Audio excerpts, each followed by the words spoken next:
This was posted on Tumblr, an explanation behind a thought-provoking Japanese word, yujin, a term meaning an awareness of the universe that triggers emotional responses too deep or profound for words. It's interesting that there really is no English equivalent, but such will be the case during the course of this program. Hello once again, I'm Don Jackson with the heartbeat of the universe that sounds remarkably like the heartbeat of the internet. This appeared in the Time Life collection The Enchanted World, the Book of Beginnings. In the days when a god might still visit lower realms, the bridge between heaven and earth was visible as an arc of brilliant hues. Mortals called it the rainbow.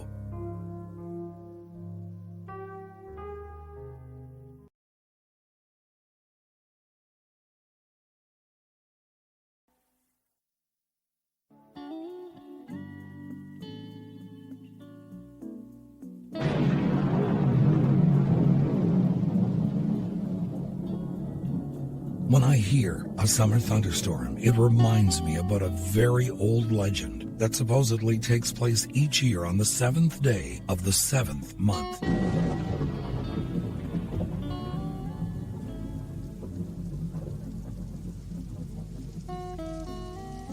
So here we are in the soft summer darkness. I thought we might sit for a while by my garden pond to listen to the waterfall and to watch the Milky Way pass slowly overhead. If you turn around and look up to the east, you can see what Carl Sagan referred to as the backbone of night. The Milky Way is a faint glimmer as it stretches across the sky. Did you hear that? Maybe it's nothing. But I thought I heard the flutter of magpie wings high above me and the sigh of a ghostly voice. The bridge must be in place once more, the first time in many centuries. But maybe it wasn't a sigh after all, but an expression of great sadness, because the bridge between the stars is sometimes a bridge too far. After every storm, even the extreme violence of a tornado, there is a rainbow. This is an excerpt from the book A Dictionary of Greek and Roman Mythology by Michael Stapleton, and I quote, "Iris, the goddess of the rainbow, and often the messenger of the gods, Zeus. Later writers make her the messenger of Hera, and she sleeps under Hera's throne. She was also the rainbow itself, which was probably what gave her, in men's minds, the function of the messenger, the rainbow appearing to touch both earth and heaven." End quote. This is a very old legend. It is called the Rainbow Queen. A great many years ago, people used to look up to the mountains and wonder if their tops reached the sky. Sometimes a big cloud would rest upon a mountaintop, and when the sun shone upon it, this cloud would look like gold. Sometimes rain would fall from the cloud, even when the sun shone upon it, and then the beautiful rainbow would shine out. By and by, these people, called Greeks, began to think that a great king dwelt upon the mountaintop. They named this king Jupiter. They thought the golden cloud was his palace. Of course, there was a beautiful queen in the golden palace. They named her Juno. The queen had many princes and princesses about her who loved her and were always glad to serve her. But of all the princesses, none was so beautiful as Iris. For her, the queen made a rainbow bridge, and no one but Iris was allowed to step upon the beautiful arch. There are many Greek stories about this princess and her journeys to the earth over the rainbow bridge. One of them is about a flower that is named after her.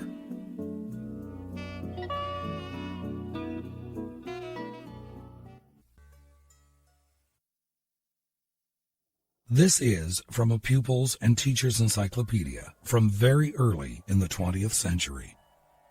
Princess Iris loved the waters of the earth, for in them she could always see the bright rainbow colors of her own magic bridge. One day, she wished to come down, to wander by the bright waters of the rivers and lake. So she wrapped herself in a red and purple cloud and stepped into her golden chariot, drawn by two handsome peacocks, whose splendid tails spread out in the sun and shone like the colors in the rainbow itself. On her way, she shook water drops from the clouds to see them sparkle in the light as they went splashing down upon the earth. Down she came to the earth, and by the side of a lake she stepped from her golden chariot. Here she found blue flowers growing stately and tall. As blue as the blue waters of the sea, she cried. She bent over the bright blue flowers and touched their petals. Down from her hair the raindrops fell, straight down upon one petal of every flower. And there they are, sparkling and shining to this very day, showing the colors of the rainbow when the warm sun shines down upon it. Soon after that, some children went down to the water to play. "See, see," they cried, "a blue flower, as blue as the blue in the rainbow. Iris herself must have been here. Here are her own beautiful colors." And so to this day, the tall blue flower that grows by the water's edge, half hidden among its own sword-like leaves, is called Iris, in memory of Iris, the Rainbow Queen.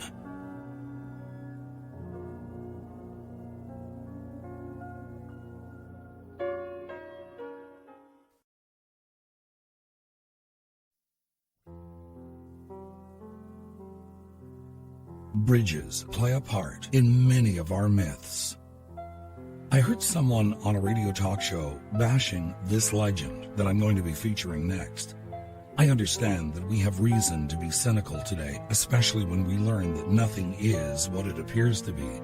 We are told lies by those in authority, and we are expected to be gullible enough to believe them. We look around and realize that our world has changed, and we may be apprehensive at the path we're following. But to bash a simple legend that gives us all a little hope that our tried and true friends may be out there in some form or another, waiting for us to once again meet up, is a sad commentary on life today. This appeared in the Dear Abby column August 9th, 1998, and I quote, "There is a bridge connecting heaven and earth. It is called the Rainbow Bridge because of its many colors. Just this side of the Rainbow Bridge, there is a land of meadows, hills, and valleys with lush green grass. When a beloved pet dies, the pet goes to this place. There is always food and water and warm spring weather. The old and frail animals are young again. Those who are maimed are made whole again. They play all day with each other. There is only one thing missing. They are not with their special person who loved them on earth. So each day they run and play until the day comes when one suddenly looks up. The nose twitches, the ears are up, the eyes are staring, and this one suddenly runs from the group. You have been seen. And when you and your special friend meet, you take him or her into your arms and embrace. Your face is kissed again and again and again, and you look once more into the eyes of your trusting pet. Then you cross the Rainbow Bridge together, never again to be separated." End quote. You know, out of all the myths surrounding the rainbow, including the pot of gold, this is the one that I would be inclined to pass along to a child when a beloved pet dies. Goodness knows there are pets I hope to meet somewhere over the rainbow.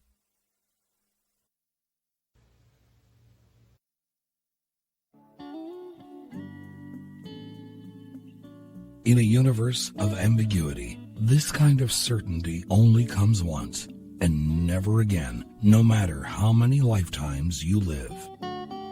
The words of Robert Kincaid, words that floated like moths to a flame in the mind of his one true love, Francesca, in the Robert James Waller book, The Bridges of Madison County. It also came but once to two other lovers, and they spent almost an eternity trying to recapture it. Their bridge was never as sturdy as the old covered Roseman Bridge. Theirs was open to the elements and could fall apart at a moment's notice because of a single drop of rain. This is a powerful truth from a Canadian bestseller, and I quote, "Hearts will never be practical until they can be made unbreakable," the Wizard of Oz told the Tin Man. And he was certainly right, because when we cannot forgive others, we break the bridge over which we cross to find ourselves. End quote. The words of Merle Shane from her Canadian bestseller, Hearts That We Broke Long Ago. Have you ever seen the World War II epic, A Bridge Too Far? It featured a stellar cast and detailed the story of the defeat of the Allied forces as they tried to capture the Arnhem Bridge in 1944. It literally was a bridge too far. But it's not the distance to reach the bridge or the gulf we need to cross to find ourselves that spans the distance we need to cross this evening. These are the rules for building this bridge. We're only given one day every year to construct it at this particular crossing. More often than not, it falls apart before the vast distances are linked. We only get one chance, one moment, one brief moment in time to make sure it's sturdy enough to hold the weight of one person. And you might be surprised to learn that something as simple as a rain shower can bring this fragile structure crashing to the ground. This is not one of those rickety rope bridges we see across great chasms in Africa, or the precarious ladder bridges needed to cross the Kumba icefall on the way to the top of Mount Everest in the Himalayas. We need to find a way to somehow bridge the distance of the gulf of the Milky Way. Even if we had a spaceship with warp power like the Enterprise in the Star Trek Adventures, or a wormhole through space and time like Jodie Foster used in the film Contact, it still wouldn't be possible to make the journey from one side to the other. And I'll tell you the reason why a little later. Curiously, what we need are the wings of a flock of magpies.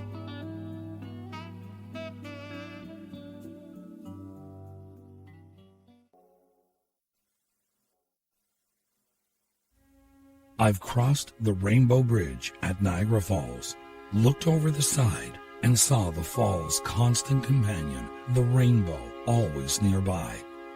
The only time it's hidden is when the sun momentarily disappears behind a cloud, and yet you know something of its essence is always there. I've seen the Golden Gate Bridge stand proudly against the San Francisco skyline out over the bay, and yet there is only one man-made bridge that haunts me, and this is how it was described. The old bridge, peeling red in color, tilting slightly from all the years, sat across a small stream. It was quiet. A red-winged blackbird sat on fence wire and looked in at her. A meadowlark called from the roadside grass. Nothing else moved in the white sun of August. End quote. You can almost feel the stillness of the late summer air, hear the faint trickle of the stream that flowed beneath the ancient timbers, feel the texture of the weather-beaten wood of Roseman Bridge against your fingertips, and see Francesca peering through a crack in the planks, and Robert Kincaid, camera strung around his neck, looking for the right angles to frame his photographs of the structure, with Francesca as the focal point. It is probably the world's most famous covered bridge. But the bridge I'm thinking about has no roof. In fact, it is not made of concrete or steel. What it needs is a magpie. Have you ever seen a magpie? A magpie is a rather large bird, 17 inches in length, with plumage tinted purplish black and pure white. Magpies frequent the ground and low bushes near lakes and streams. As it said in another of my sources, so noisy is the magpie that a talkative person is sometimes said to chatter like a magpie. But I believe the magpies grow silent one day each year, the 7th day of the 7th month. It is, I think, because they have a daunting task to perform. Somehow, they must become a bridge that crosses the vast reaches of space and time. Now, many things will conspire to prevent them from making this extreme effort of will, but there can only be one reason why they would undertake such a bold and oftentimes fruitless venture. That something is love. This webcast features a few romantic legends, but one in particular. And I have one that is similar to our main focus this hour. That's coming up next.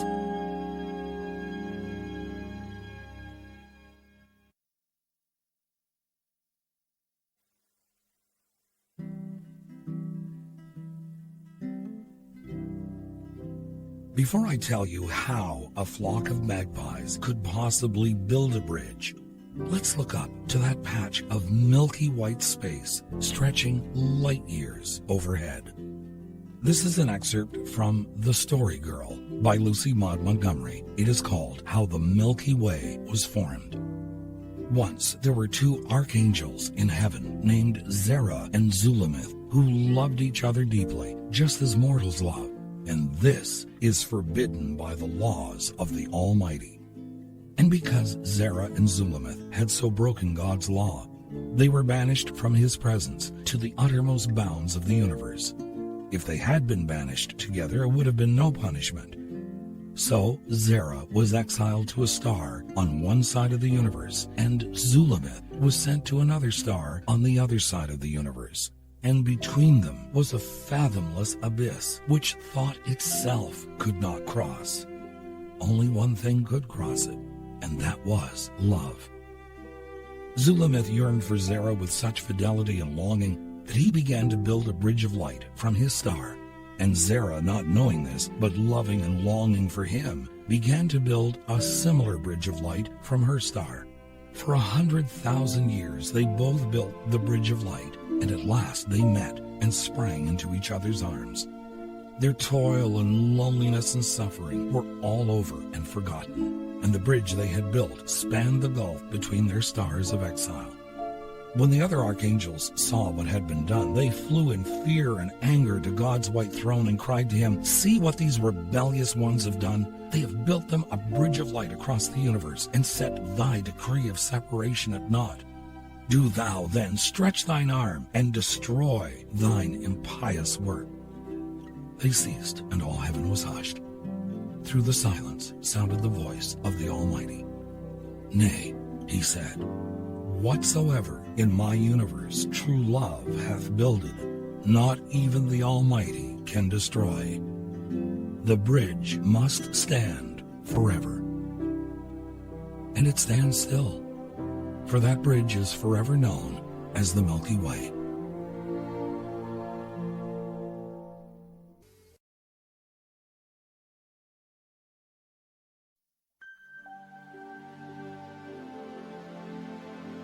In my webcast called Lights, I mentioned the speed of light being a constant at 186,284 miles per second, a value that is probably correct to within 4 kilometers per second. Our galaxy, the Milky Way, is so vast, it would take 3,000 centuries for a single ray of light to travel from one side to the other. If only there was some sort of bridge to get us across that distance. As yet, we do not possess a warp drive engine as in the movie Star Trek. There is the theory about wormholes, but that is nothing more than an elegant theory. You cannot prove it at this point in time. Our distant ancestors didn't even have a clue to what the stars were, so they were unable to ponder the truly vast distances of interstellar space. They believed the sky was almost within reach, and the stars nothing more than pinpricks in the outer fabric of heaven, allowing that light to seep through. This is a Chinese legend recounted in a book called Sky Gods, The Sun and Moon in Art and Myth, written by Catherine Komarov. It tells of two stars that the hare and the toad watch in the heavens above. One of the stars is the celestial cowherd, the other the heavenly weaver girl. They are husband and wife, and they are separated by the great gulf of the Milky Way. But it wasn't always so. One time they were together and spent their days and nights celebrating their love for one another. But the gods were angry with this happy young couple and decided they should be separated. The young cowherd's flocks remained unattended, and the loom of the weaver girl remained quiet, collecting dust. I'll let Catherine Komarov's words describe what happened next. Only on one day each year, the 7th day of the 7th month, is the heavenly weaver girl allowed to cross the celestial river to visit her amorous husband. Her bridge is a curious one. It is composed of magpies who gather together to support her fragile weight.